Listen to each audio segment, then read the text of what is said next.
Bienvenue sur la chaîne de Congo Brazzaville Information. Si tu es nouveau, n'oublie pas de t'abonner et d'activer la cloche de notification pour ne rater aucune de nos vidéos.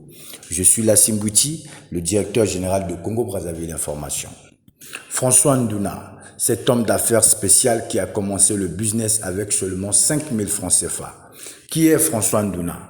François Ndouna est un homme d'affaires qui vient de loin pour aujourd'hui diriger l'une des plus grandes entreprises privées du Congo.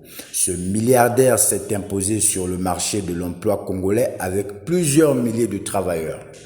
Né le 4 octobre 1964 à Pointe-Noire, ce monsieur est un homme à plusieurs casquettes.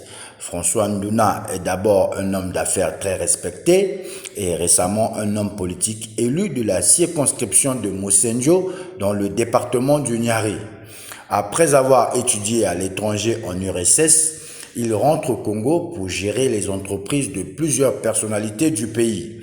C'est surtout au début des années 2000 qu'il commence à se faire remarquer dans la ville de Pointe-Noire en fondant le groupe Ndouna François en sigle GNF qu'il a créé le 5 février 2001.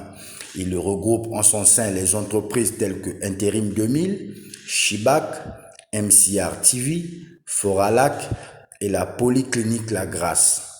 L'essentiel de ces investissements sont axés sur le renouvellement, l'innovation de ses équipements et la formation de son personnel. GNF dispose de plus de 2000 agents constitués de cadres et agents de maîtrise, tous sortis des grandes écoles du Congo et d'ailleurs, et jouissent d'une expérience chacun dans un domaine de la vie active. L'hôtel Le Ruisseau, cet incroyable complexe hôtelier, a toujours été créé par M. François Ndouna. L'hôtel dispose de 104 appartements, dont une suite diplomatique.